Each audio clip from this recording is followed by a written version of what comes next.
mamá, que tiene un dolor hace días en la columna y no sale. Pero se puede mover. Sí, pero cuando le coge muy fuerte. No. Ya, perfecto. ¿Cómo se llama tu madre?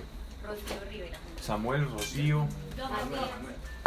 Paulina, mi sobrina, que es una bebé de 1 año y medio y nació con cirrosis de origen genético. Y ya esta semana le entraron a lista de espera para trasplante de hígado porque ninguno de la familia le puede donar porque todos tenemos el mismo gen. Entonces volvería a desarrollar la enfermedad. Ok. ¿Cómo se llama la niña? María Paulina. Ok. Plinio. Plinio. Es como mi segundo padre. Plinio el Grande. Plinio es grande. Él tiene cáncer y está muy mal en el. Ok. Por acá Paulita. Radamel Martín Hernández. Ramel, ok. Pero Pero por sanidad física. Debe ser. Ok. la verdad es que no sé quién es. Ahora que estaba comprando algo, era un bebé como de 1 añito de nacido, nació de 5 meses, tiene sondita. Y le dije a la señora, ¿cómo se llama? Se llama algo Gabriel. Está esperando. Gabriel. Algo Gabriel, Está algo. esperando como para una cirugía. No sé, me dio pesar. Pongámosle milagro Gabriel, pues. Bien. Pablo, para pedir oración por mi abuelito Gustavo Quintero, que se le bajó el potasio y eso genera como problemas mentales. Claro. Y ya nos dijo el psiquiatra pues que pues, le va a generar pues como un montón de cosas. Claro, porque es un neurotransmisor. Bueno, vamos entonces. Vamos a poner entonces todos. No recuerdo los nombres de todos, pero seguro los tengo en mente. Padre, estamos reunidos acá, Señor. En primer lugar, para escuchar tu palabra y aprender de ella, no solamente por reunirnos y pasar un rato, porque hemos visto que tu palabra ha iluminado nuestra vida, nos ha otorgado un propósito, nos da un norte, una meta e instrucciones para vivir mejor, Señor. Padre, ayúdanos a no menospreciar tu palabra y a tenerla siempre en mente, tenerla en la mente, en el corazón y por último en la boca, Señor. Meditaremos en tu palabra, guardaremos tu palabra y hablaremos tu palabra. Y en esas 3 vías, Señor, nuestras vidas van a tener direccionamiento, porque tu palabra produce vida en nuestros corazones, Señor, e instrucciones para cada uno específica. Padre, lo segundo, Señor, aprovechando que estamos acá, Señor, en multitud, hoy queremos elevar a cada persona también, incluyo a Samuel Díaz Burcher, y te doy gracias por lo que has hecho en él, en su cuerpecito. Te pido, Señor, por la columna de la madre de Lorena, Señor, Padre, cualquier bloqueo que haya a nivel nervioso, su sistema nervioso, en su columna, en el nombre de Jesucristo de Nazaret desatamos la sanidad que tú has ganado para ella, Señor, y que no sea ya la excepción de recibir esta sanidad. El niño Gabriel, Manuel, Plinio, Radamel, pedimos por todos ellos, Señor, y desatamos, Padre, tu sanidad sobrenatural. Toma nuestras intenciones hoy y nuestra palabra, Señor, sé que se transforme en un milagro, Señor, porque sabemos, Padre, que tú inclinas tu oído a aquellos que tenemos fe. Gracias, porque la fe mueve tu mano y así lo has designado. Y así sea sobre estos niños y sobre estas personas que hemos puesto hoy. Y que no se diga aquí cosa alguna que no esté de acuerdo a tu voluntad. Si es así, primeramente calle a quien está hablando. Pero si es para edificarnos, Señor, que esta palabra se quede en nuestros corazones y produzca vida y muchos frutos, Señor. Más aún de los que está produciendo actualmente. Para que tu palabra siga vivificando y edificando, Señor, grandemente. En el nombre de nuestro Señor Jesucristo. Amén.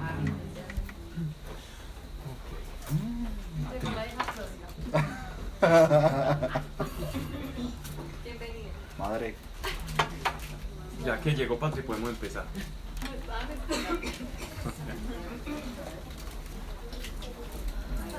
Vamos.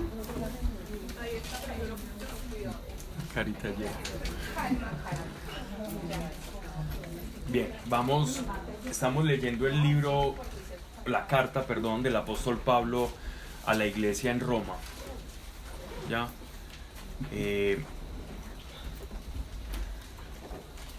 Como esta carta fue en principio dirigida al mundo gentil y no al mundo judío, entonces por eso el apóstol Pablo se hace tan extensivo en la explicación de lo que diferencia al creyente que llega a la vida en Cristo sin haber pasado por la circuncisión o por el judaísmo, sino que llegando al cristianismo se hace nuevo hombre y adhiere a la promesa y a todas las bendiciones que por Abraham ya tenía el pueblo judío. Entonces el apóstol Pablo a nosotros nuevos creyentes, conversos a la fe por medio de su Hijo Jesucristo, no por el pacto de Abraham, pues se nos van a ocurrir una serie de preguntas, y es en qué nos diferenciamos nosotros los cristianos de los judíos, qué tienen ellos, qué esperan ellos y qué debemos esperar nosotros. Si uno es mejor o otro es peor, si todo judío se ha de convertir o no se ha de convertir, y todo esto lo viene exponiendo el apóstol Pablo a lo largo de toda la carta. Ya entrados en el capítulo 12, veníamos hablando sobre, ya expuesta toda la diferencia entre el judío y el creyente y el nacido de nuevo gentil. Ya el apóstol se empieza a entrar en el terreno de los consejos o de las exhortaciones hacia toda la iglesia, de cómo ya nosotros debemos comportarnos como iglesia frente a los demás, ya no frente a los judíos, porque ya lo venía exponiendo anteriormente, sino entre iglesia, cómo debe ser esa koinonía, cómo debe ser ese hábitat que nosotros tenemos como iglesia, como grupo, cómo nos debemos ver pues los unos a los otros. Entonces el capítulo 12 nos va a hablar de esto, y habíamos hablado, voy a leerlo desde capítulo 12, desde el verso 9 para no salirme del contexto. Vuestra caridad sea sincera, aborreciendo el mal, adhiriéndoos al bien, amándoos los unos a los otros con amor fraternal, honrándoos a porfía unos a otros. Habíamos hablado de lo que es la honra, de lo que es la caridad o el amor sincero, y lo habíamos expuesto ya, ¿ok? Y habíamos dejado en el versículo 12.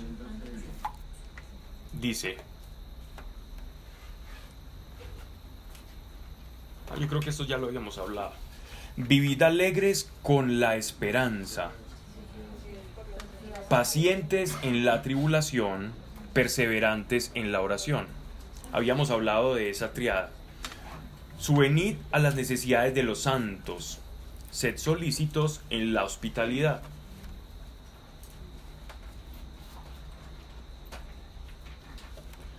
Hay algo que no habíamos tocado la charla pasada, y es que cuando nosotros nacemos de nuevo como cuerpo de Cristo,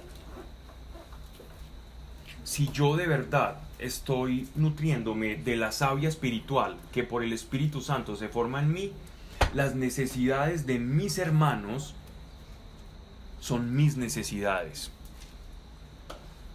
Ya dejo de ser una persona egoísta. ¿Qué es egoísta? ¿O de dónde sale la palabra egoísmo? Ego es yo en griego, ismo es el acto de vivir el yo. Un egoísta es alguien que vive el yo, en modo yo todo el tiempo. Todo en función de yo, todo en función de mi propia vida y de cubrir mis necesidades.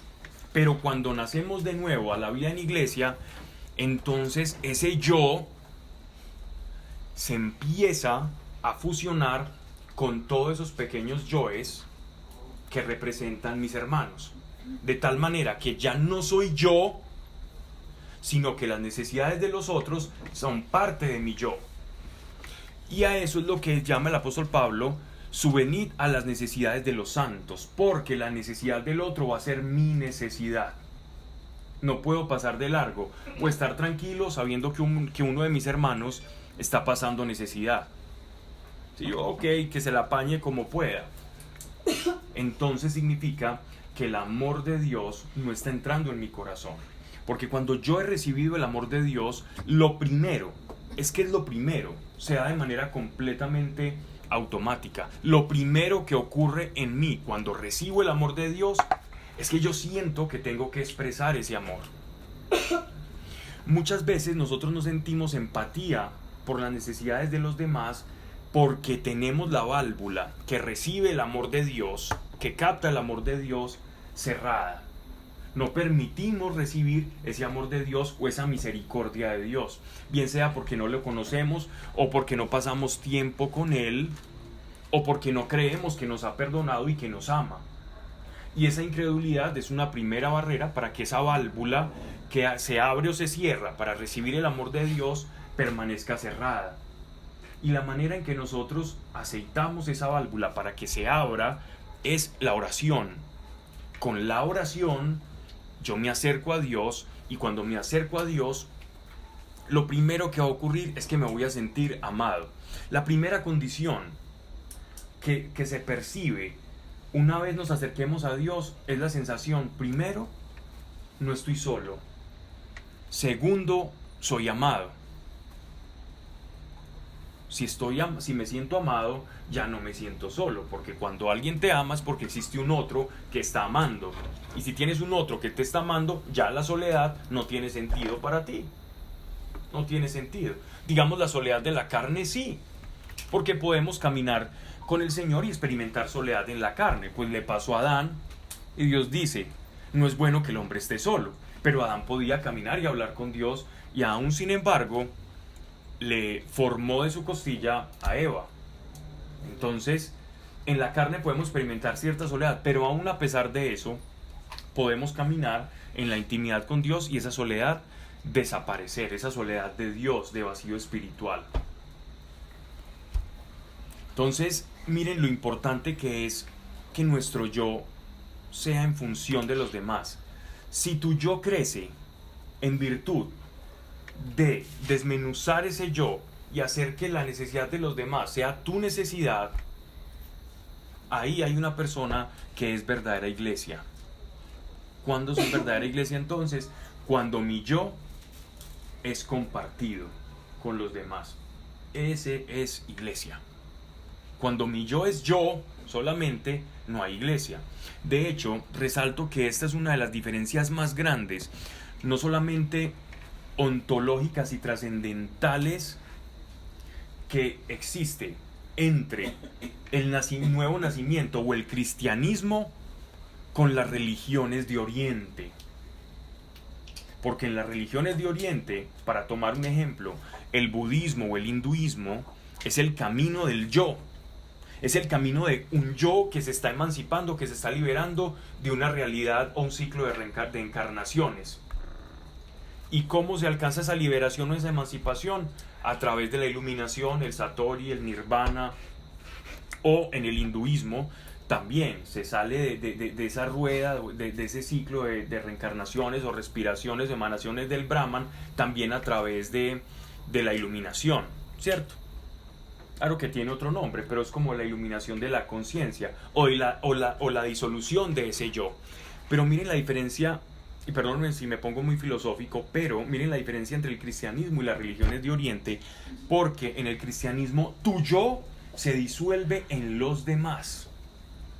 En el budismo o en las religiones de Oriente, tu yo se disuelve en el cosmos, se disuelve en el mundo. Tu yo se dispersa en el mundo. El yo en Cristo está representado o se disuelve en los demás. Hay una relación muy bonita y es la manera en que muere el Cristo, en el que muere el Señor Jesucristo, y la manera en que muere el Buda. El Buda muere en estado de introspección y de meditación, y nuestro Señor Jesucristo muere con los brazos abiertos. Introspección hacia el yo, con los mudra, o las señales en las manos de introspección, y nuestro Señor de brazos abiertos, entregándose y fusionándose con el yo de todos, dando su vida por todos. Entonces miren lo importante de eso, porque uno nota, y quienes tengan mucha relación con niños pequeños, tú te das cuenta que el niño, cuando comienza a adquirir esa conciencia del yo, que generalmente empieza más o menos a los 7 meses, porque antes el niño se asocia a la mamá, el niño tiene como una conciencia del yo indivisible de la mamá, y el niño piensa que mamá y él son una misma entidad, y por eso lloran tanto cuando se separan del pecho materno, y por eso es tan importante esos primeros meses junto al torso o al pecho de la mamá, porque el niño se siente uno. Entonces cuando lo separan de mamá es algo muy desgarrador, porque prácticamente le están generando una disociación de su yo. Sin embargo, uno va viendo que van pasando esos 7 meses y el niño va adquiriendo la capacidad de saber que él tiene un papá, una mamá, y que es independiente, y que es un yo independiente que llama la atención sobre sí y que tiene capacidad de decir sí o no, y poco a poco va fluyendo su naturaleza, y en esa naturaleza del niño vemos que el egoísmo es predominante.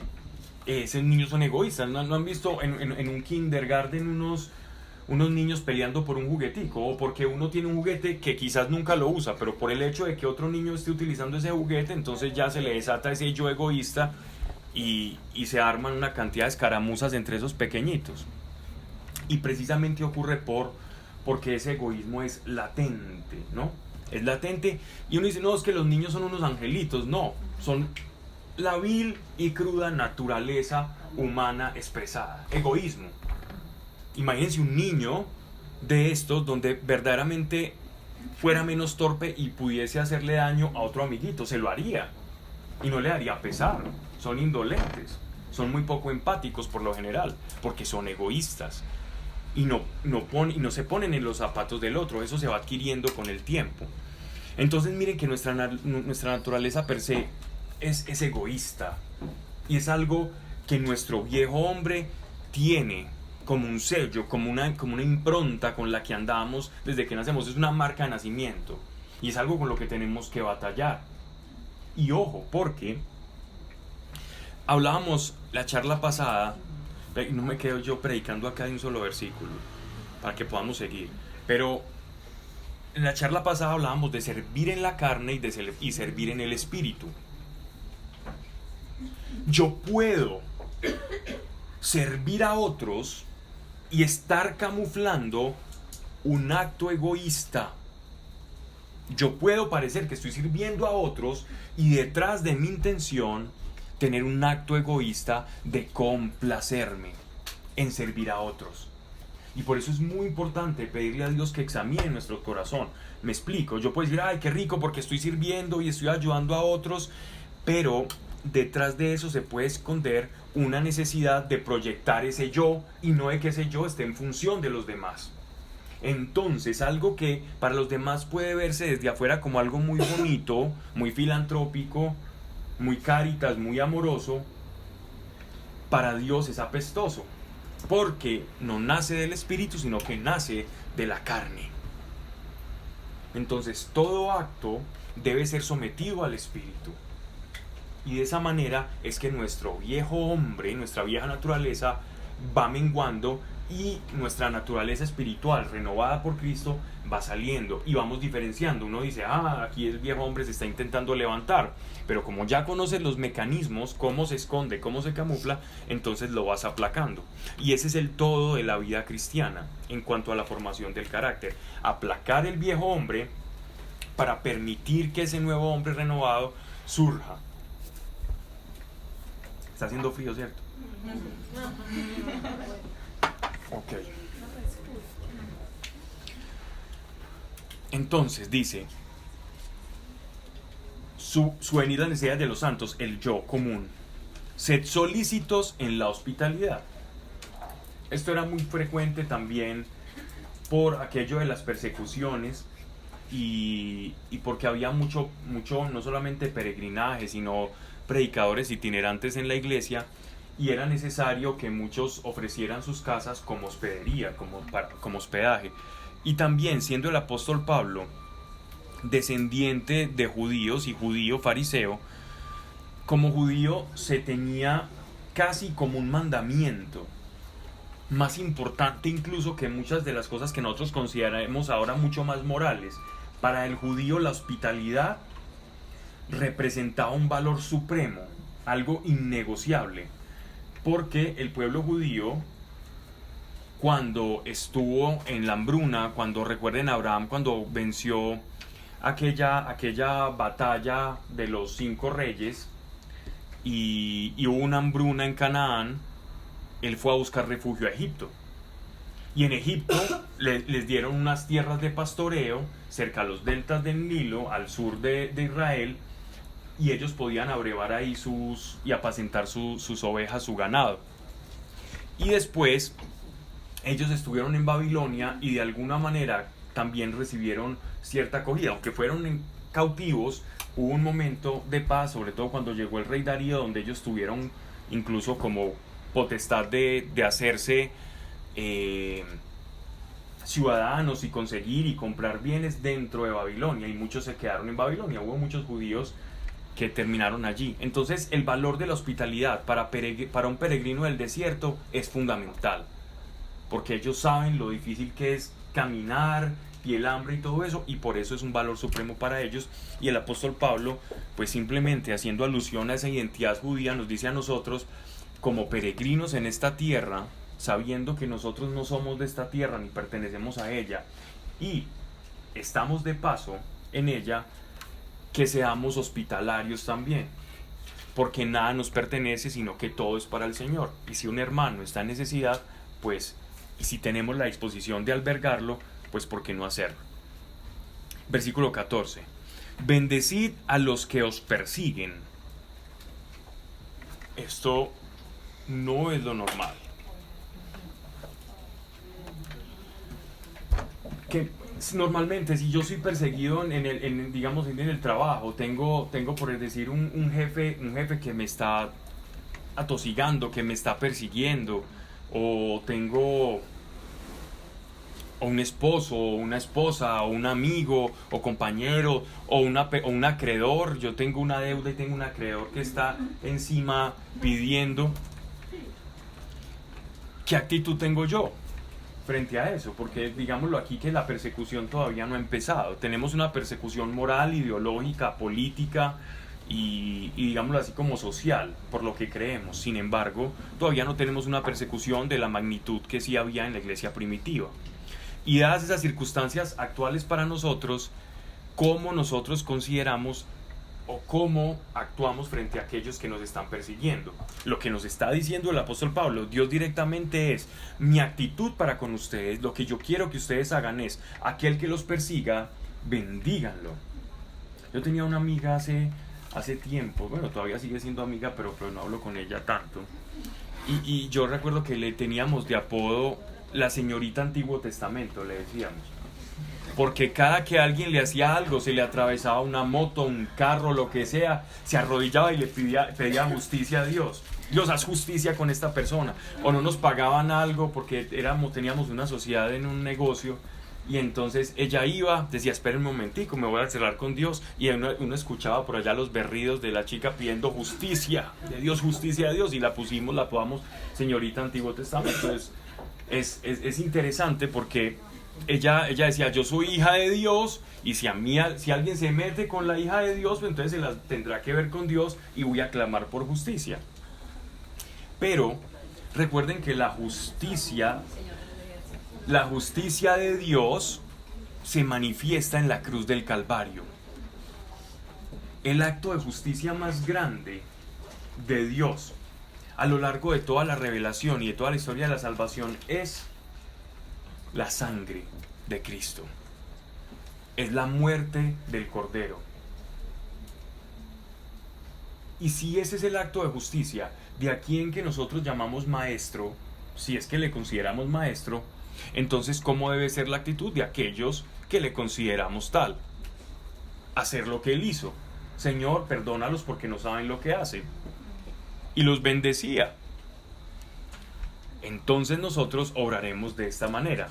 Bendecimos a los que nos persiguen, y bendecimos y no maldecimos.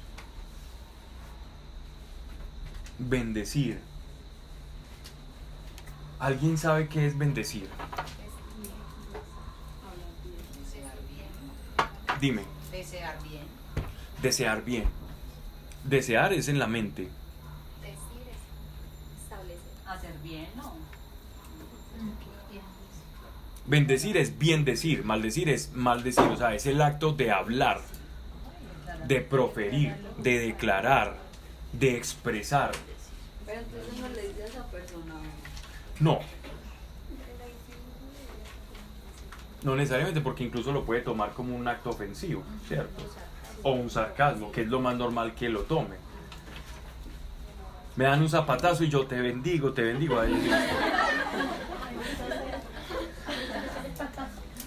Miren, la bendición no es simplemente un deseo, no es simplemente un decir.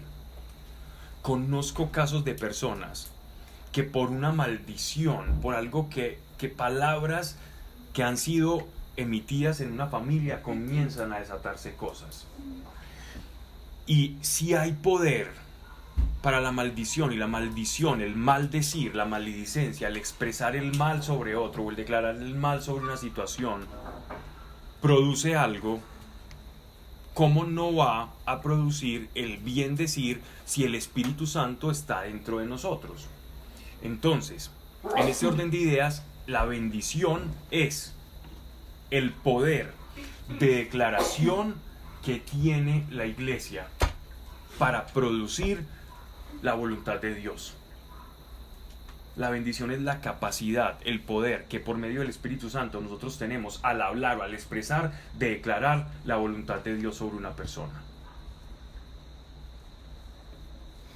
Y no somos muy dados a eso. Podemos hacerlo incluso sobre los alimentos, bendecir los alimentos, que se ha perdido. Eso no, en realidad no es una costumbre, es el poder de bendecir un alimento. Recuerdo hace años, mi hermana tenía una pecera y casualmente ella tenía de esos pececitos, esos no eran cíclicos, eran de esos amazónicos luminosos, ¿cómo les llaman? Los neones, esos pececitos así, cebritas, neones y todo eso. Y en esa cama, en esos peces que ella metió a la pecera, le llegó uno como negrito, oscurito. Era del mismo tamaño, pero era diferente a todos los neones. Y a ella le pareció muy curioso y lo dejó. Con la mala suerte de que ese pececito negrito iba creciendo, y amanecía ella y todos los otros pececitos estaban sin una aleta, sin la cola, y acaba con todos. Resulta que toda la pecera fue falleciendo, cada pececito, y quedó el pececito negro y se había convertido en una mojarra. Se habían introducido una mojarrita. Y mi hermana llegaba y lavaba la pecera todo el tiempo, y con ella y los otros peces se morían, y ella decía, ¿por qué no se muere? Y un día llegó en la mañana, literalmente ocurrió esto, y qué bueno que amanezcas muerta, porque ya no te soporto más, yo quiero cambiar de peces, pero no te quiero matar. Pero lo hizo. Al otro día la mojarrita amaneció patas arriba, aletas arriba.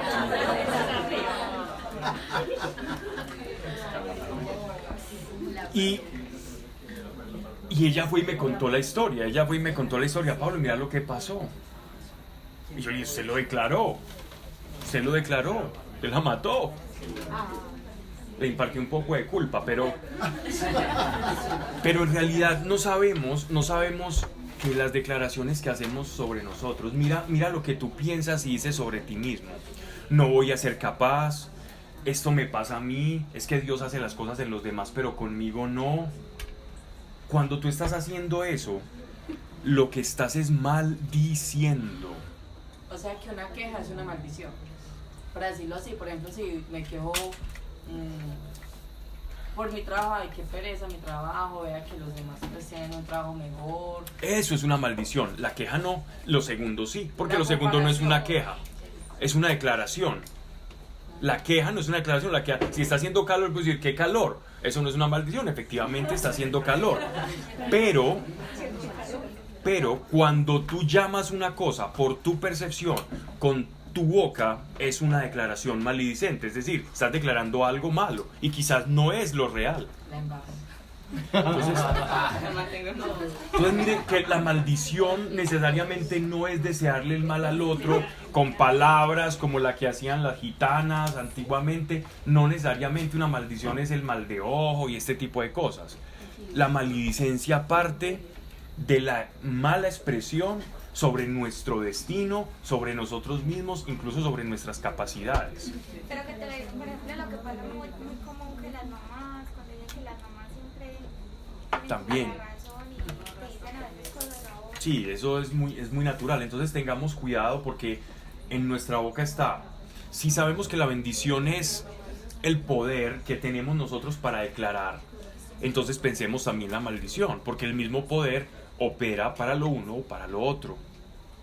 Y entonces uno que hace ahí frente, por ejemplo, vuelvo y pongo el ejemplo de las mamás. Uno que hace ahí como para cortar. Es fácil. La palabra de Dios. ¿Qué dice Dios sobre mí? ¿Qué dijo mi mamá sobre mí? Lo cambio y declaro la palabra de Dios y no declaro lo que maldicentemente fue declarado sobre mí. Ese es el poder que tiene la palabra de Dios, porque la palabra de Dios surgió para ser declarada y expresada. Pero cuando uno dice, te vas a caer, te vas a cortar. Es mejor cambiar y decir, no hagas esto porque es peligroso. Porque lo estás llamando literalmente. Pablo, de hecho, de ahí viene como la raíz de las heridas a causa de los pecados, porque se instauran en el corazón de las personas verdades que no son ciertas. Y se Total. las O sea, verdades que no son ciertas, mentiras. Se instaura la mentira en tu corazón. Exacto. Y de la forma en que Dios sana las heridas del corazón más profundas que personas le han hecho a usted es cuando nosotros conocemos la verdad de Dios, de lo que Él piensa de nosotros y las reemplazamos.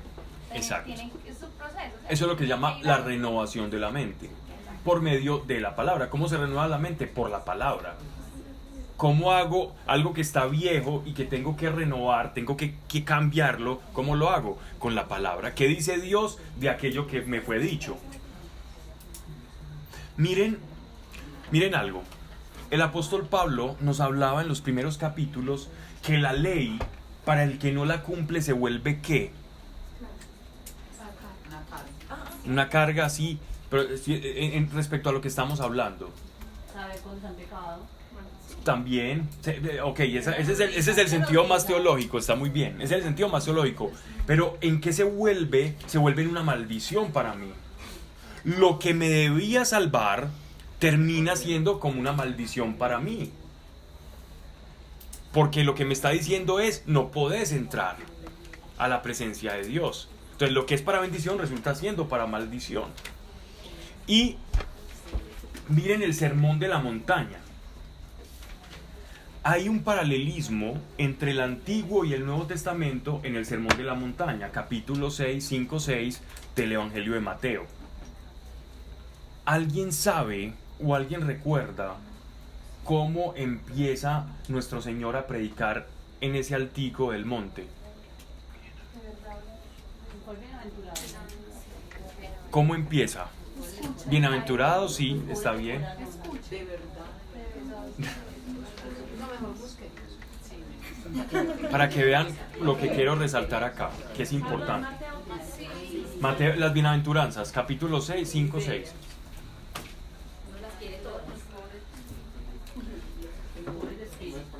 Si me equivoco me corrigen, pero creo que está ahí. Entre el 5 y el 6, las bienaventuranzas del Evangelio de Mateo. Mateo 5. ¿Cómo empieza? Por favor, alguien que lo lea. Viendo la muchedumbre, Ajá. subió al monte, se sentó y sus discípulos se le acercaron. Escuchemos acá, por favor. Y tomando la palabra les enseñaba diciendo: bienaventurados los pobres de espíritu, porque de ellos es el reino de los cielos. Bienaventurados los mansos, porque ellos poseerán en herencia la tierra. Bienaventurados los que lloran, porque ellos serán consolados. Bienaventurados los que tienen hambre y sed de la justicia, porque ellos serán saciados. Bienaventurados los misericordiosos, porque ellos alcanzarán misericordia. Bienaventurados los limpios de corazón, porque ellos verán a Dios. Bienaventurados los que trabajan por la paz, porque ellos serán llamados hijos de Dios. Bienaventurados los perseguidos por causa de la justicia, porque de ellos es el reino de los cielos. Bienaventurados seréis cuando os injurien y os persigan y digan con mentira toda clase de mal contra vosotros por mi causa. Ahí está bien, hasta ahí está bien. Antes de empezar las bienaventuranzas, él dice, pero os fue dicho, pero yo os digo, os fue dicho o escuchasteis, pero yo os digo. Dice, ustedes escucharon esto, pero yo les digo esto. Las bienaventuranzas inician con esa expresión de nuestro Señor. Escucharon, pero yo os digo. Ese pero yo os digo es, les aclaro. Lo que ustedes escucharon, que lo habían tomado como una maldición, yo, pero, se los voy a aclarar. Ese pero, lo que está diciendo es, hay algo mal en cómo ustedes han venido interpretando la ley de Dios. Por eso dice, pero yo os digo, no que les esté diciendo algo diferente, sino que ellos no habían interpretado, aquellos que lo escuchaban en el Sermón de la Montaña, con el corazón y con el espíritu, lo que era la ley y los profetas. Ese pero yo os digo, ya lo encontraron. Fue dicho, pero yo os digo lo siguiente, y ahí comienza. ¿Saben? Lo importante de esto es que, exacto, eso era lo que quería que leyéramos, pero es que las bienaventuranzas valen la pena. ¿Lo puedes leer? Alguien que lo lea. Edo. Es el 5. Ajá. Capítulo 5, sí. Pero no empiezas tú las bienaventuranzas, sino desde ahí, sí. Viendo a la muchedumbre, subió a un monte, y cuando se hubo sentado, se le acercaron los discípulos. Y abriendo él su boca, les enseñaba diciendo, bienaventurados. Ok. ¿Hay alguna traducción que diga, fue dicho, pero yo os digo?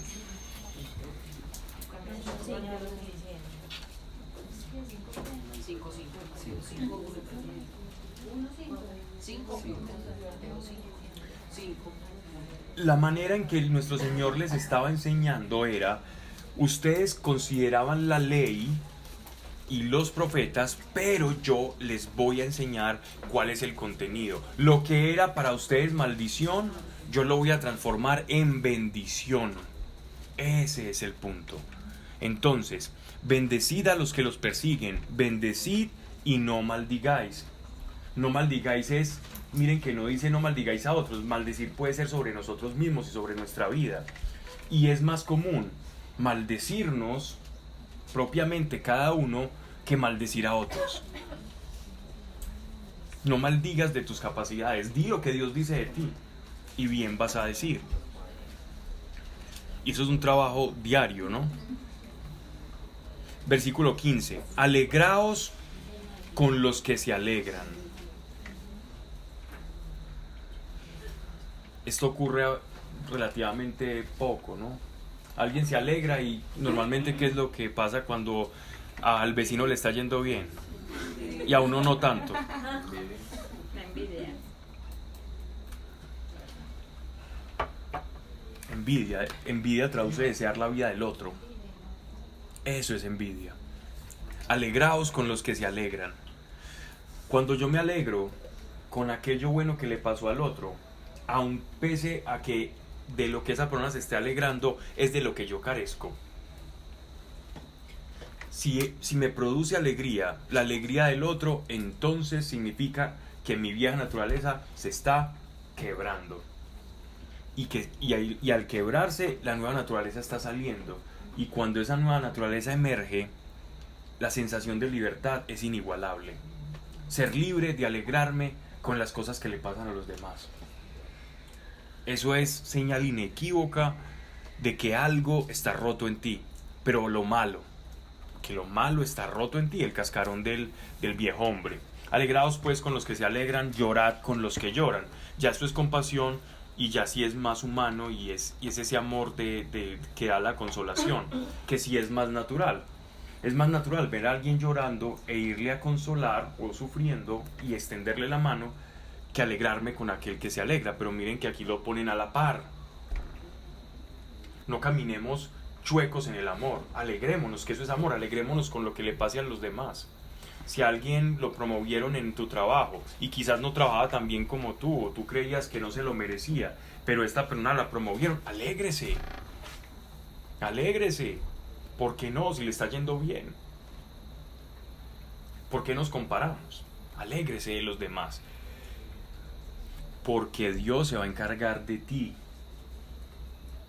Esa persona quizás no tiene al Señor y por las circunstancias está ahí, pero tú tienes al Señor. Alégrate en eso. Llorad con los que lloran. Sed unánimes entre vosotros. No seáis altivos. ¿Cómo así? Soberbios, orgullosos.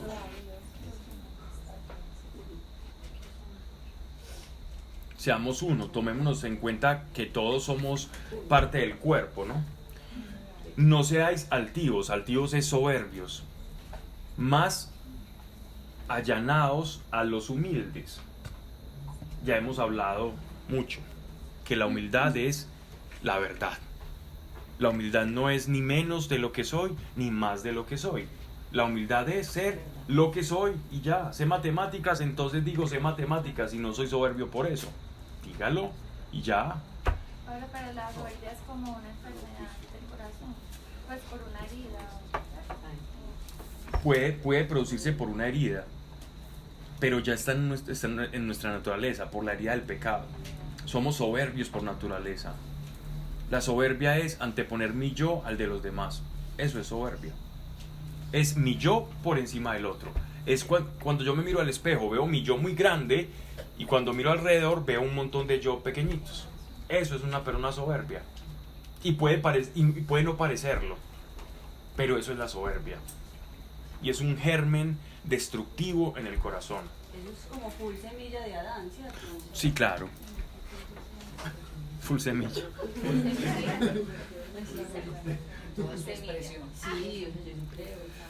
No seáis prudentes a vuestros propios ojos. No seáis prudentes a vuestros propios ojos. Esto es bien bonito. Me gustaría leer otra traducción. Estamos en el 15, en el 16, sí.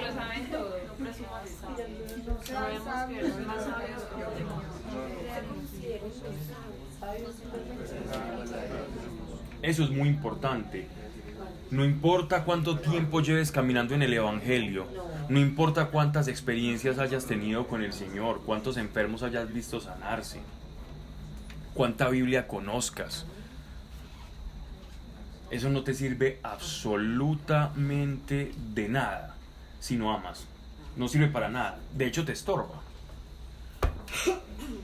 Por eso, no seáis prudentes a vuestros propios ojos. Quiere decir, va en relación también como a la soberbia, ¿no? Verso 17.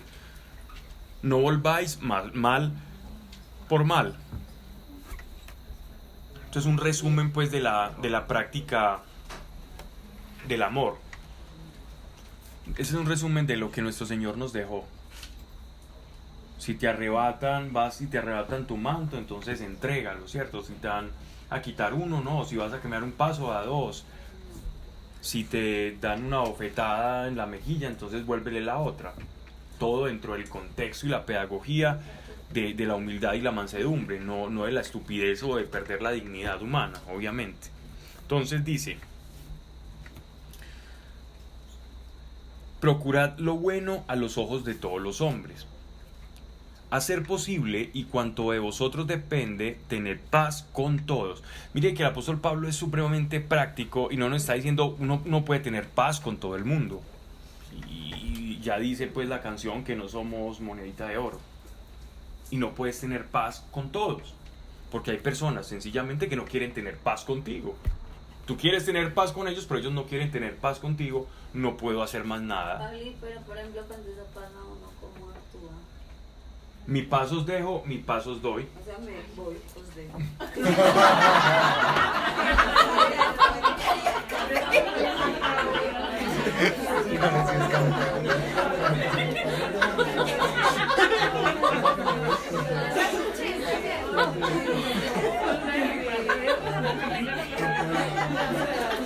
Si alguien no quiere tener paz si alguien no quiere tener paz contigo, tú ofreces la paz y ya. Pero mire que dice, mire que el apóstol Pablo es práctico y dice, hacer posible y cuanto de vosotros depende. Llega un momento en el que ya no depende de nosotros porque esa paz fue rechazada. Y le pasó a nuestro Señor. No todos van a ser salvos, porque no todos van a aceptar esa paz. Que se le ofrece a todos, sí, sin medida, pero que todos la van a aceptar, no. Hasta donde de ti dependa. Hasta donde de ti dependa, hazlo. Que el Señor no va a juzgar una situación, va a decir, es que no proviste paz, es que mira, te faltó orar por esa persona. Él no te va a echar la culpa de las acciones de otro. Eso no depende de ti. Pablo, pero la familia de uno sí es salva.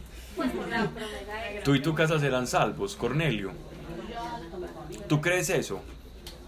Sí, sino que escuchando la otra vez una prédica, la pastora decía que, pues que era si ellos decidían, pues como que ellos tomaban la decisión de decir, listo, está bien, entonces uno ahí, pues si ellos no se deciden.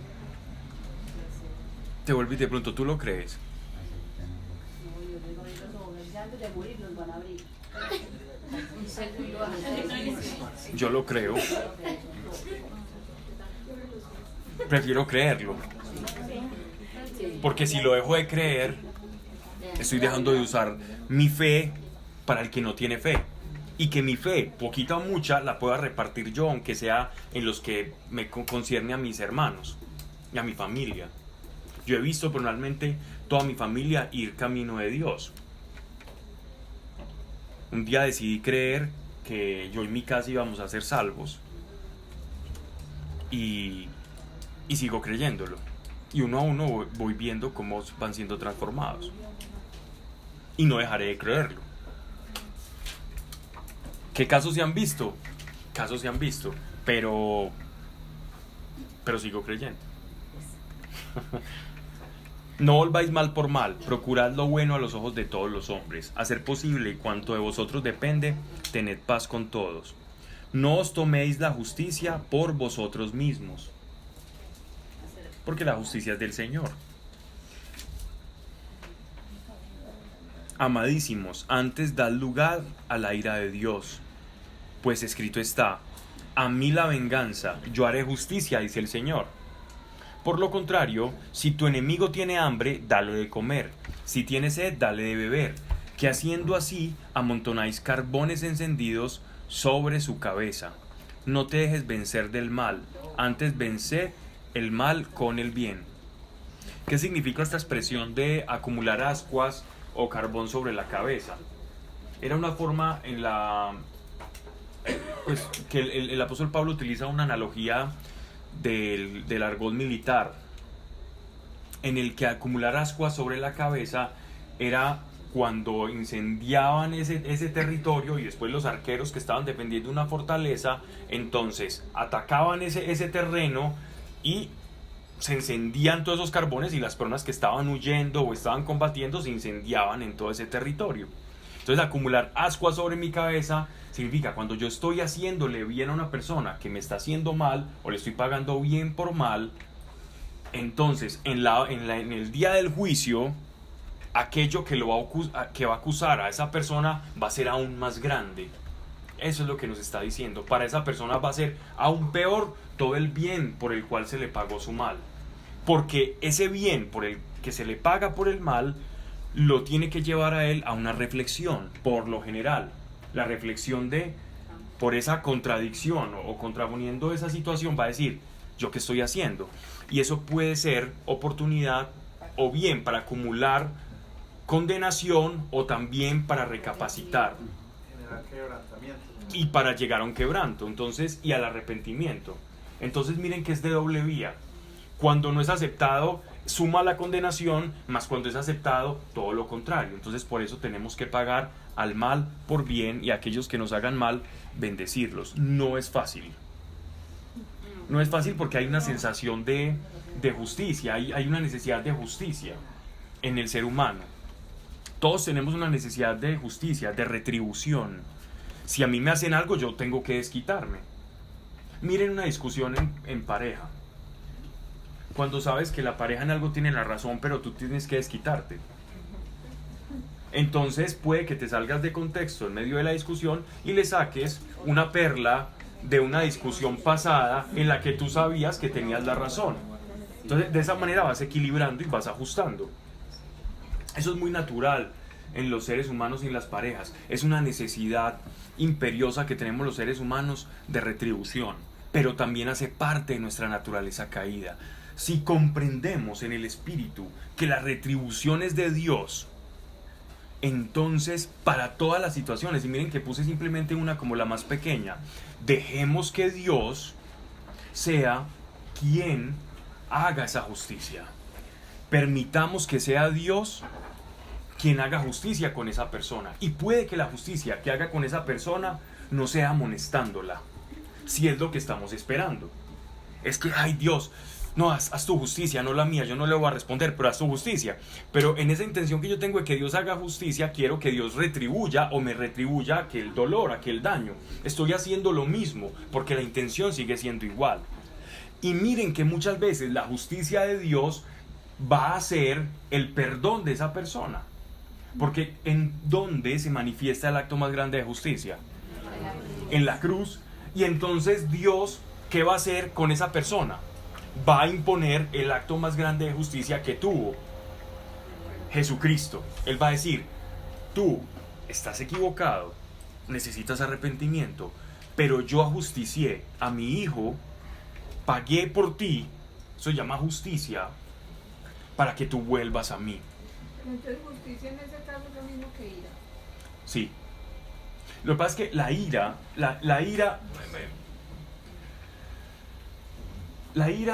lo podemos llamar como la incompatibilidad del pecado versus la santidad de Dios, ¿cierto? Y cuando choca la santidad de Dios con el pecado del hombre, es lo que llaman ira de Dios.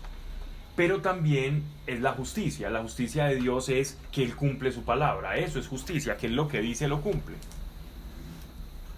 Y se podría asociar, claro, porque Él está actuando o toda su ira está cayendo sobre su hijo, sobre la persona. Entonces se dan un mismo acto. Entonces no esperemos que la justicia de Dios necesariamente sea azote para una persona, porque los azotes los recibió Cristo. No que no lo pueda hacer, si es la voluntad de Dios y si esa persona necesita ser quebrantada, que no nos quepa la menor duda. Lo que estoy tratando de decir es, no nos compete cómo Dios va a hacer justicia en tu camino, pero lo va a hacer.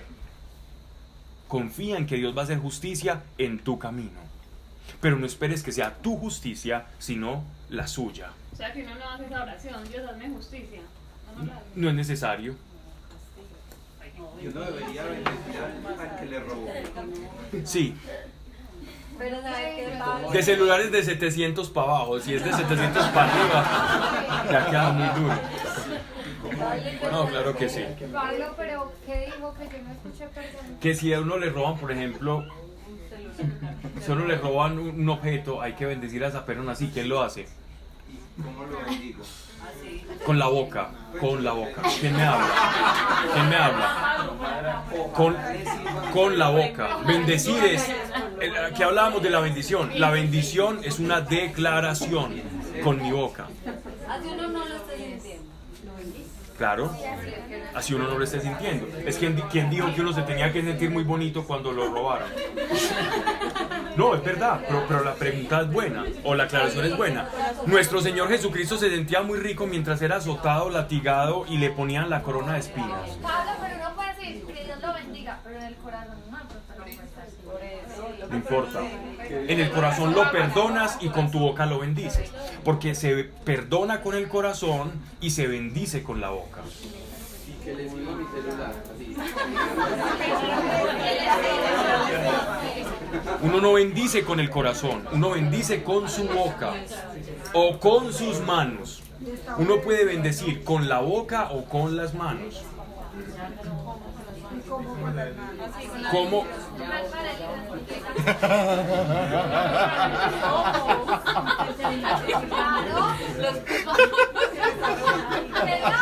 Sí. Claro que sí, claro que sí. ¿Cómo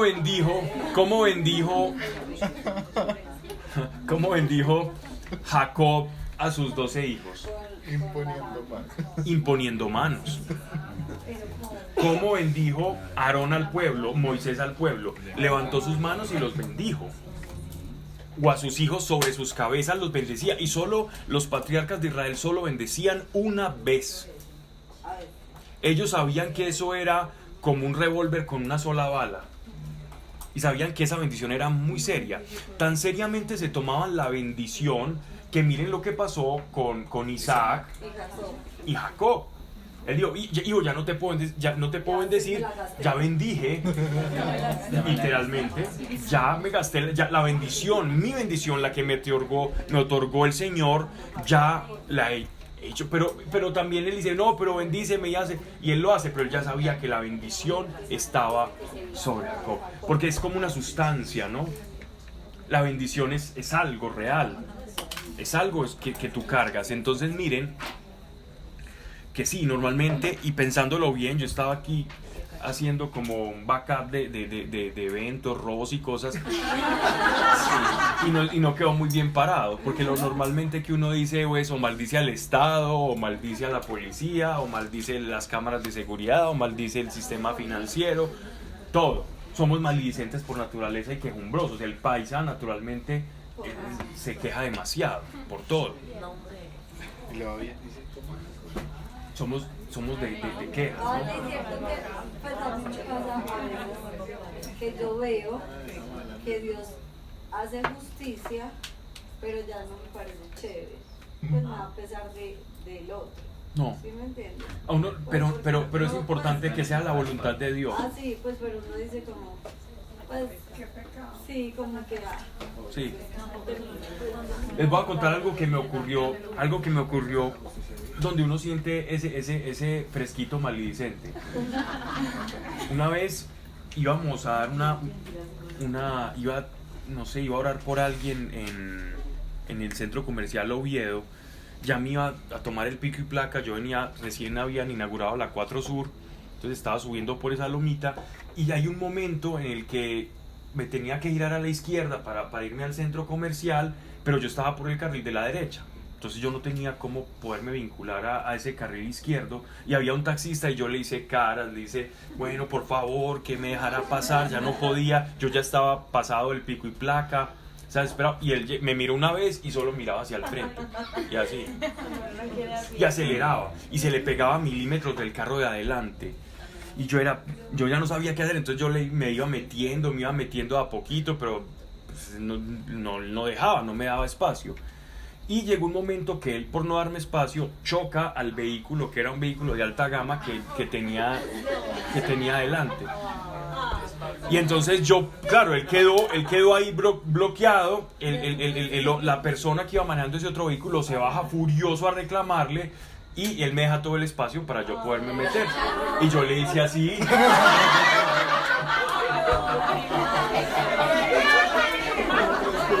Y se sintió muy rico. Y se sintió, y yo decía que la justicia, la retribución divina, pero eso es mal del corazón. Eso es perversidad del corazón. Eso de verdad, eso y uno dice, qué bueno, mira qué bueno que pasó, es que así, pero eso no es un pensamiento cristiano.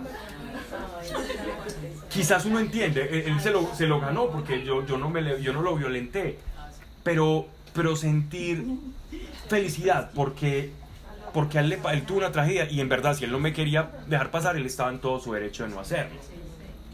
yo fui el que tuve que haber preveído esa situación y meterme antes, ¿cierto? Bueno, pero ya tampoco. No, sí, claro, pues todas las circunstancias, pero. Y miren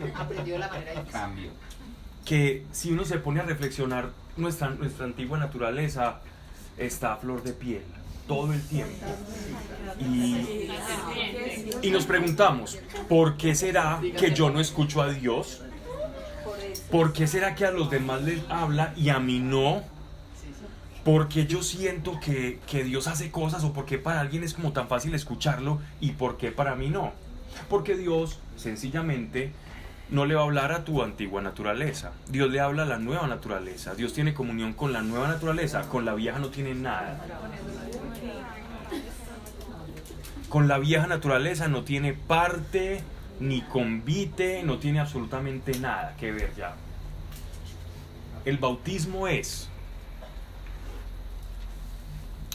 la inmersión en la naturaleza de Cristo para salir revestido de su naturaleza, y revestido de su naturaleza es ahí donde Dios habla.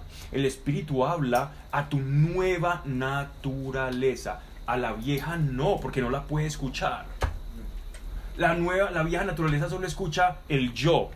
Yo quiero, a mí me gusta, yo pienso, es que yo creo esto, no lo que Dios cree. Yo creo eso. Ven, Dios, yo te recomendaría hacer las cosas así porque de esta forma no vas a escuchar a Dios. La antigua naturaleza está impedida, pero la antigua naturaleza sí escucha a Satanás. Tiene literalmente conducto abierto. Está relacionada completamente, a él le encanta. Él opera en la antigua naturaleza. Pablo, hay unos chispazos cuando uno está en la antigua naturaleza o estaba como de comunión, como si el Espíritu Santo obrara algo en uno, aún uno estando en la antigua naturaleza. Claro, porque no le habla a tu antigua naturaleza, le habla al Espíritu que está dentro de ti. No le habla a la antigua naturaleza, le habla al Espíritu. Y a veces, miren lo importante, qué bueno lo que dices, Eduardo, porque todos nosotros, por lo general, pese en el país que hayamos nacido, acá, Colombia, si despotricamos mucho de nuestro país o de las ciclorrutas o de lo que sea,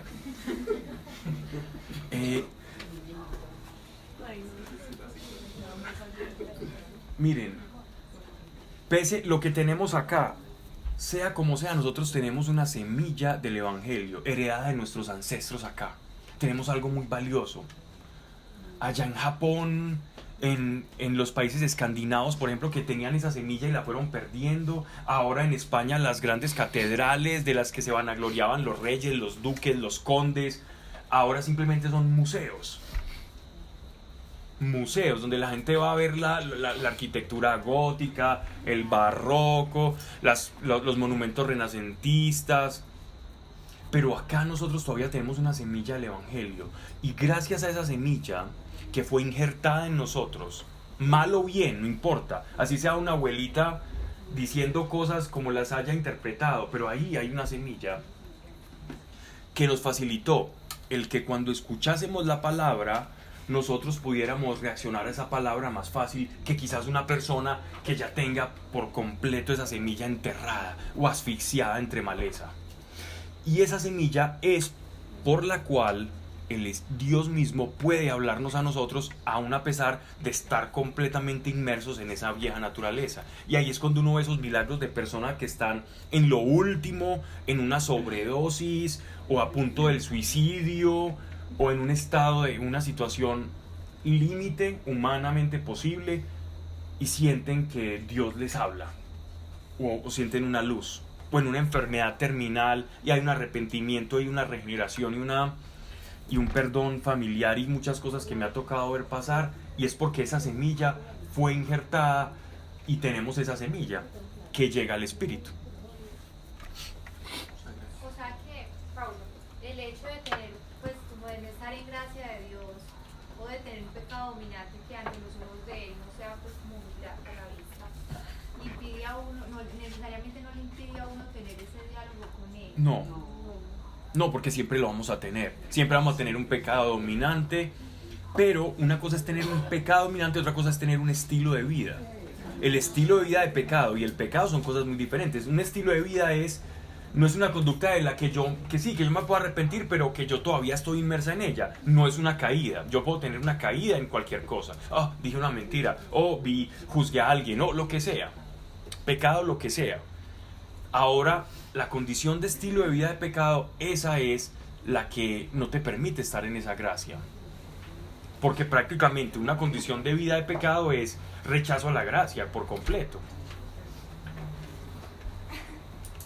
Entonces no que pensemos que porque tenemos un pecado entonces no vamos a escuchar a Dios. No, entonces nadie lo escucharía.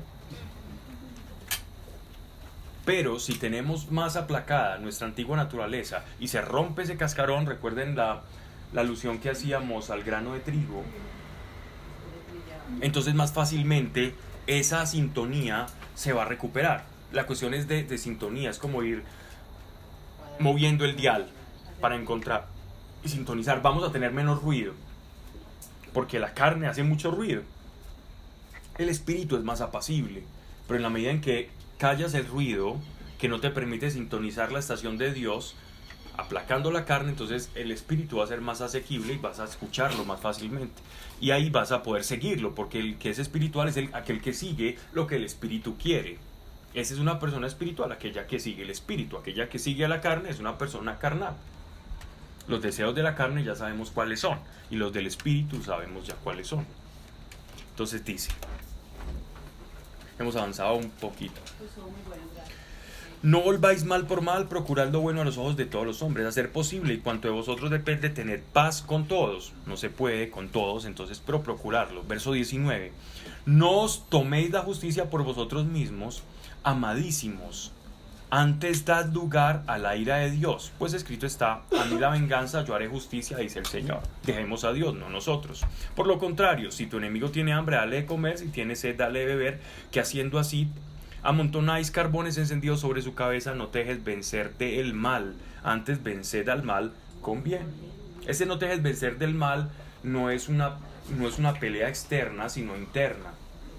Es la batalla que todos tenemos con la forma en la que tomamos las decisiones, y no dejar que esa antigua naturaleza crezca en nosotros, sino dejar que la nueva florezca.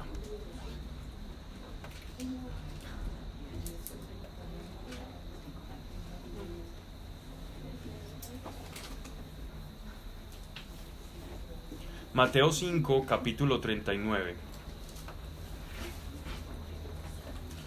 Era el que quería leer. Mateo. Sí. Es increíble. Sí. 5:39. ¿Alguien lo quiere leer? Pablo quiere. Pues yo os digo, no resistáis al mal, antes bien, al que te abofetee en la mejilla derecha, ofrécele también la otra. Y miren que adelante dice, pero yo os digo, os fue dicho esto, pero yo os digo. En la ley decía, si a usted le hacen esto, retribuya. Ojo por ojo. Sí, en el anterior decía, habéis oído que se dijo, ojo por ojo y diente por diente. Esa es la ley del talión. El código de Hammurabi. Pero yo os digo, ese pero yo os digo es la manera en que vamos a hacer bendición. Miren, cuando yo, en vez de maldecir, bendigo, en la dinámica del reino de Dios. Y estás mal, estás bien. Y en las leyes del reino, en la dinámica de las leyes del reino, tú vas a recibir eso que haces. Todo lo que tú des vas a recibir, siempre. Esa es la dinámica del reino de Dios. Sea lo uno, sea lo otro. Si das blanco, recibes blanco. Si das rojo, recibes rojo. En sustancia, en calidad, en cuerpo cierto, en especie, todo. Como doy, de eso recibo. Esta sí es más delicada. Romanos, esta es ahora, el creyente cómo se debe comportar en comunidad, ya lo hemos hablado. Ahora, ¿cómo nos debemos nosotros comportar frente a una autoridad debidamente constituida? cómo nos debemos comportar nosotros frente a las autoridades debidamente constituidas. Y aquí viene esto. Todos debéis de estar sometidos a las autoridades superiores. Esto es bien interesante porque entre los años 60 y 70, finalizando los años 60 y comenzando los años 70, hubo una malversación sediciosa, perversa, una cizaña que se metió dentro de la iglesia y dentro de la interpretación bíblica, donde fusionaron ideas del materialismo histórico, es decir, del marxismo, del comunismo, dado con una agenda que venía directamente desde Rusia para infiltrarse dentro de las instituciones religiosas, con la suerte de poder lograr inyectar toda la idea de la lucha de clases que pregona el materialismo histórico y el marxismo dentro de lo que es el cristianismo, y prácticamente ver a Jesús como una especie de revolucionario espiritual, cambiar la idea de un hombre que murió por nosotros para la salvación y verlo como si fuera un guerrillero espiritual, entre comillas. Esa fue la forma en la que se introdujo entre los años 60 y 70, y a todo este cuerpo doctrinal se le conoció movimiento como la teología de la liberación. En esa teología de la liberación cayeron muchos, sobre todo países de corte tropical, ¿cierto? El Salvador, Guatemala, Costa Rica, Colombia no fue la excepción, Argentina, países también del Cono Sur, México, fueron inundados por esta teología de la liberación y comenzaron a ver a Jesús como una especie de luchador por los derechos de las personas y por la emancipación de la cultura y de lo espiritual. Pero miren cómo nos enseña la palabra de Dios y lo que dice el apóstol Pablo. Nosotros no venimos aquí a cambiar el mundo ni a reformarlo de la manera en la que el materialismo o el marxismo lo predica, en una lucha intestina de clases sociales. Cuando antes, otrora, las clases sociales eran el proletario y el burgués, el hacendado y el desposeído, el señor feudal y el siervo, el esclavo y el amo. No es en este caso lo que nos está enseñando el apóstol Pablo, sino que nuestra lucha es espiritual. Nuestra lucha es por la antigua naturaleza. Esa es nuestra verdadera lucha. El Estado no es nuestro enemigo, que se va a interponer en nuestro camino muchas veces, sí, cuando se va en contra de la dignidad humana, obviamente sí. Pero nuestro principal enemigo es la naturaleza caída. Ese es el principal enemigo. Es interno, no externo, porque lo que nos separaba de Dios era una condición interior, no exterior. Jesús vino a librarnos de una condición interior, que era el pecado, que en esencia no nos permitía acceder a la presencia de Dios. Y esa condición interior es la que Él viene a abolir y a darnos su propia naturaleza y revestirnos de ella por medio del Espíritu Santo. Ese nuevo nacimiento es la lucha que nosotros tenemos que dar. Todos habéis de estar sometidos a las autoridades superiores, que no hay autoridad sino por Dios. Sino por Dios, ¿qué significa? Que Dios la permite. Que Dios la permite. No que Dios llega y esté poniendo aquí o allá. Dios puede poner y puede quitar. Puede poner, puede sustituir, puede instaurar. Pero Él simplemente permite. Lo que está diciendo el apóstol Pablo, que no es nuestro trabajo eso. Y las que hay por Dios han sido ordenadas. ¿Qué quiere decir? Que nada se escapa de la soberanía de Dios. Nada se escapa de la soberanía de Dios. Pero Pablo, finalmente los gobernantes son consecuencias del pueblo, decisiones del pueblo. Y eso es parte de nuestras consecuencias. Los diferentes gobiernos. Él dice, ustedes tienen el gobernante que dice, De suerte que quien resiste a la autoridad resiste a la disposición de Dios, y los que la resisten se atraen sobre sí la condenación. ¿Por qué el apóstol Pablo está siendo tan enfático en esto? Y miren que estamos hablando del Imperio Romano. Y era porque se estaban introduciendo dentro de la iglesia personas que, incluso recuerden que Judas el Iscariote era de un movimiento contemporáneo a nuestro Señor, que eran los celotes. Los celotes eran un movimiento nacionalista que querían separarse o salir por la vía armada del yugo del Imperio Romano. Y estos celotes eran un cuerpo militar que iban acumulando personas que se escondían en cuevas y luchaban contra la opresión romana. Y Judas Iscariote, que pertenecía a los celotes, cuando caminaba con Jesús, lo primero que vio fue: wow, este tiene todo el potencial de ser un rey profeta con autoridad enseña, capaz de sacarnos y de liberarnos de la opresión del yugo del Imperio Romano. Y poco a poco, cuando veía que nuestro Señor iba, no peleaba con nadie, enseñaba, se escabullía cuando lo querían aprender las autoridades, él se fue como decepcionando y apagando.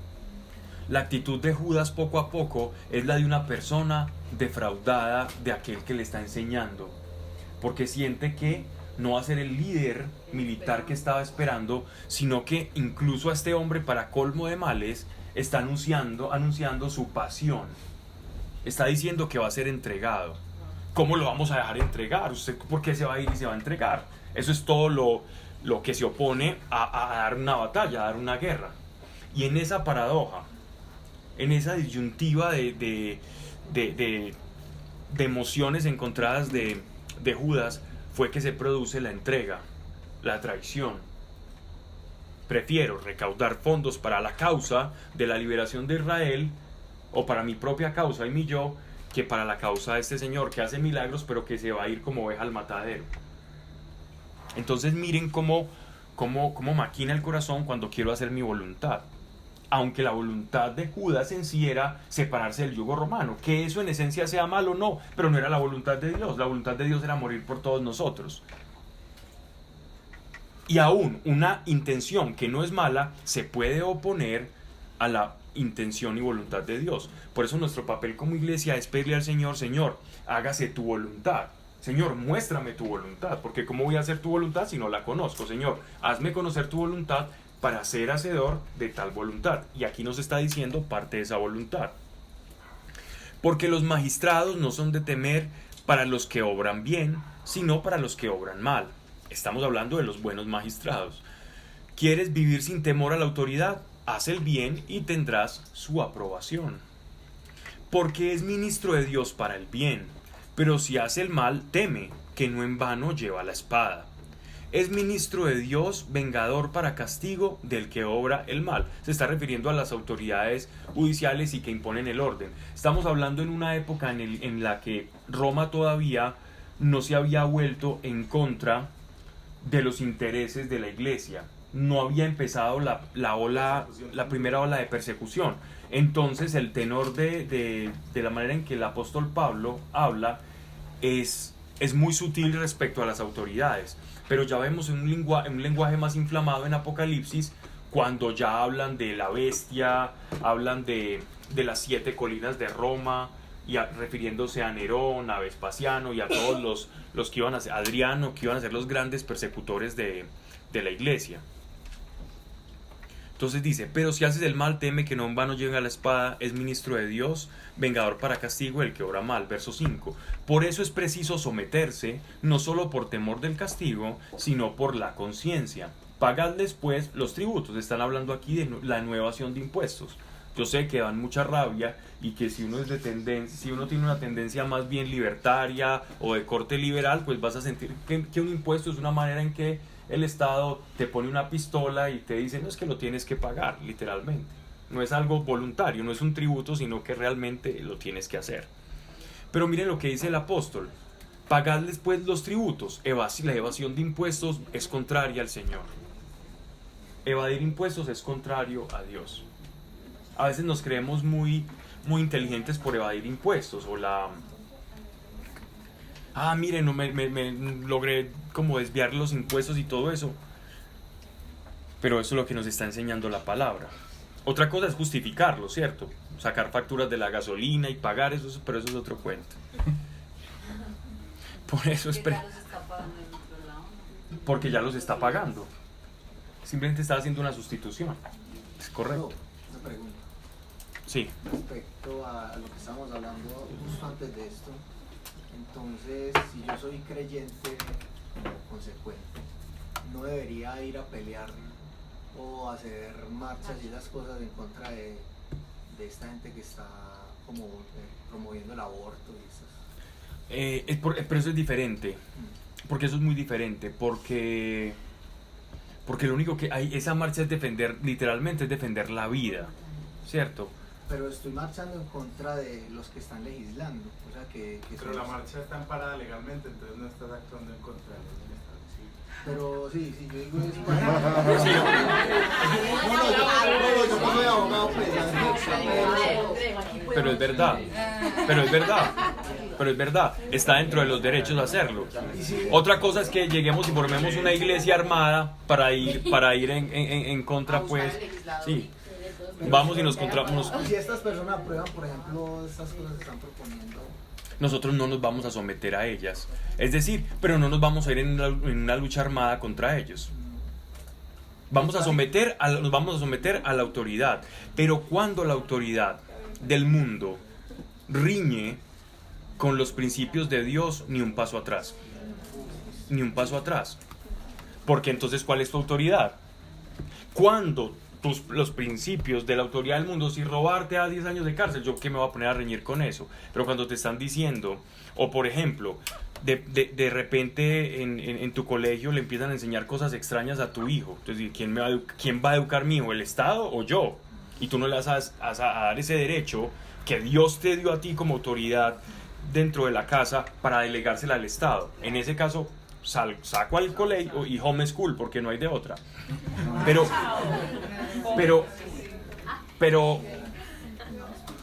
eso termina siendo así. Cuando ya el Estado comienza a meterse dentro de tu casa, ahí ya le digo, señores, una cosa es el Estado, otra cosa es mi casa, ¿cierto?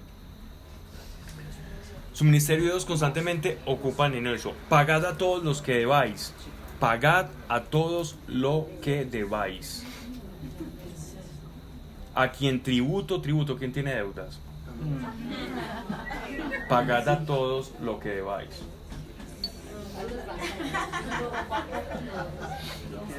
Por lo menos tengamos la voluntad de hacerlo. Debo 100 millones, tengo 20 pesos, voy y doy los 15 pesos, dejo 5 para sobrevivir y vuelvo y doy, y así. Que Dios te va a ayudar. Pero ten la voluntad de hacerlo, de pagarlo, no de esconderse, sino de pagar y dar la cara. A menos que al que le tengas que dar la cara de pronto sea complejo, pero ten la voluntad de pagarlo, así sea mandando a otra persona.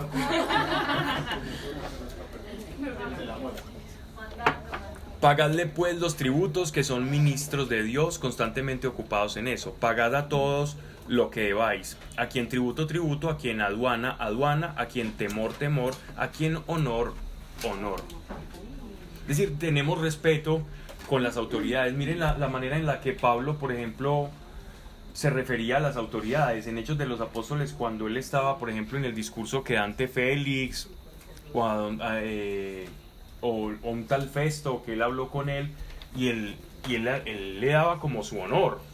O la manera en que los antiguos padres de la iglesia, incluso siendo padres de la iglesia y obispos, la manera en que redactaban sus cartas frente a una autoridad. Oh, excelentísimo, tal, punto, y empezaban su discurso. Y la persona excelentísima no tenía sino el cargo. Pero eso es lo que nos manda Dios a reconocer, la autoridad y el cargo. Quizás la persona no puede ser congruente con ese cargo, pero el cargo hay que respetarlo. Por lo menos los creyentes lo hacemos, ¿cierto? No, es que ese no es nada, porque es un pagano, porque es un inconverso, porque es un pecador. No, de esa manera no se trata. Bien.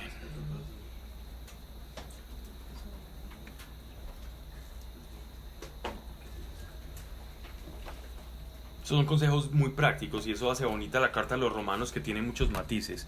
Versículo 8. No estéis en deuda con nadie si no es en la del amor mutuo. ¿Cuál es la deuda que tenemos nosotros con los otros? Amor. Entonces yo voy a pensar en el otro, y lo hemos venido también, eso lo hablamos mucho acá, que yo tengo una deuda de amor con el otro, con todos. Todos, entre todos tenemos una deuda. Entonces si tú mira al otro, haz este ejercicio, llévate este ejercicio a la casa, y con eso ya hacemos mucho. Yo me lo voy a llevar por lo menos. Si el ejercicio es el siguiente: miremos a todos, sin importar quién sea, que yo le debo a esa persona amor, que tengo una deuda. Así como, yo no sé, por lo menos a mí me pasa que cuando yo siento que tengo una deuda económica, o que le quedé de pagar algo a alguien y por distracción se me olvidó, yo siento como un desespero interior y no, tengo que pagar, así sean 10.000, 20.000 o lo que sea, siento que los tengo que pagar y que algo se desespera. Se lo heredé quizás, o se lo aprendí a mi madre, que es así, que es muy intranquila con las deudas. De igual manera soy yo. Entonces miremos con esa intranquilidad a los demás. ¿Cómo cambiaría nuestra perspectiva de los demás si supiéramos que tenemos una deuda de amor con el otro? Yo te debo esto, entonces quiero expresar mi yo, pero yo siento que te debo algo a ti, siento que te debo amor. No es fácil. Y con las personas que más quieres y las personas que son más cotidianas a ti, va a ser más difícil. Con una persona de la calle va a ser súper fácil. Pasa el señor de la carretilla por allá, que está vendiendo cosas, que siempre generalmente está haciendo una llamada y suena y uno tiene que esconderse para que no crean que uno está en la plaza. Pasa cualquier persona y aún esas personas es más fácil sentir la deuda de amor. O con el vecino, con el que uno nada tiene que ver, uno siente que es más fácil cumplir esa deuda. Pero con los de la casa, empiézalo a hacer con los de tu casa, que no sean tus hijos, que no se vale. Porque eso ya es amor natural. Que sean hermanos, papá, mamá, primo, los tíos, el paria de la casa, el paria. ¿Eso por qué cuesta tanto? Ustedes Con la lo que hacen. Luz en la presunción es más alto. Pero Pablo, ¿qué hace? Que le pisan a uno los ¿Le da un abrazo? ¿Qué hace? No, sienta que le debe amor a esa persona. Sí, siéntalo, y ese sentimiento la va a llevar a hacer algo. En cualquier forma. Pero siéntalo, permítase sentirlo. ¿Por qué nos cuesta? Es una muy buena pregunta. ¿Por qué nos cuesta más las personas más cercanas? Porque al hacerse más cercanos a nosotros, prácticamente los estamos incorporando a nuestro yo. Es decir, los estamos viendo como en función de nosotros. Y eso es una proyección. Eso no le pasa a los novios cuando están enamorados, pero cuando pasa el enamoramiento lo vinculas a tu yo y entonces ya se te vuelve alguien que te sirve, no a quien sirves. En el enamoramiento tú sirves, en el amormiento yo sirvo. Cuando pasas en el enamoramiento ya tienes que sentir que tienes una deuda de amor y no es fácil, no es fácil. Sobre todo para los hombres no es fácil. Sobre todo a los hombres se les da más difícil. Por eso el Señor, ¿recuerdan qué carta estábamos viendo antes de esta? Efesios. ¿Qué decía? Amar a vuestras mujeres como Cristo amó la iglesia. No es fácil. Pero mujer, también practíquelo, no con la pareja, que se le da más fácil. Practíquelo con la tía, con la hermana, con la amiga, con la que entre comillas es amiga, pero no. Practiquemos ese tipo de caridad, esa deuda caritas, esa deuda de caridad. Voy a terminar acá para que nos podamos comer esto, pero voy a dejarlo en el versículo 8. No estéis en deuda con nadie, sino es en la del amor mutuo, porque quien ama al prójimo ha cumplido la ley. No, es que cumplir la ley. Y miren que hay mucho judaizante. En estos momentos hay un renacer de sectas y de movimientos que parecen muy piadosos judaizantes. Y empiezan a aprender hebreo, y empiezan a usar las kippah, y empiezan a utilizar hebraísmos para hablar, y se sienten más santos, empiezan a usar términos de la ley, y a criticar y a menospreciar todo lo que sea de la iglesia, porque eso ya no es esto, empiezan a cambiar sus hábitos alimenticios porque eso es lo que dice la ley. Pero poco a poco nos vamos preocupando mucho de la ley, pero se nos está olvidando estas palabras. Por eso Romanos es tan importante. Miren esto: porque quien ama al prójimo ha cumplido la ley. Dios no te va a preguntar cuántos novilunios celebraste, o si celebraste el Hanukkah o la Pascua, cuántas veces para chulearte allá en el examen de tu vida personal. Él va a ver, Él va a decir, Él va a ver tu vida, va a ver, y va a decir cuánto amaste, ¿no? Verso 9. Pues aquello de no adulterarás, o no matarás, o no robarás, no codiciarás, y cualquier otro precepto en esta sentencia se resume: amarás al prójimo como a ti mismo. Ese es el principio de la ley. La caridad no obra el mal del prójimo. Es pues la caridad la plenitud de la ley. Plenitud. Pleroma, plenitud. Esta expresión plenitud significa que el principio, el sustrato, la sustancia fundamental de la ley sobre la cual está basada es el amor.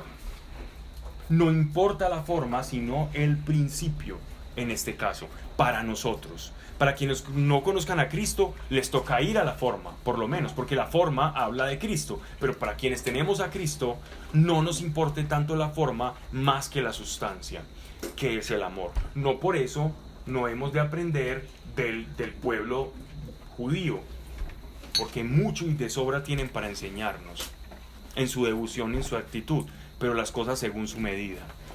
Ok, entonces quedamos en el... Perfecto. Vamos entonces ahora. Padre nuestro, gracias por cada persona, Señor. Padre, que nos llevemos si tan solo una perla de tu palabra, y ayúdenos, Espíritu Santo, a ponerla por práctica. Aunque sea una, a ponerla por práctica, Señor. Si más de una ya es mucho y sería lo mejor. Pero si tan solo uno de los principios que hemos tocado de acá, Señor,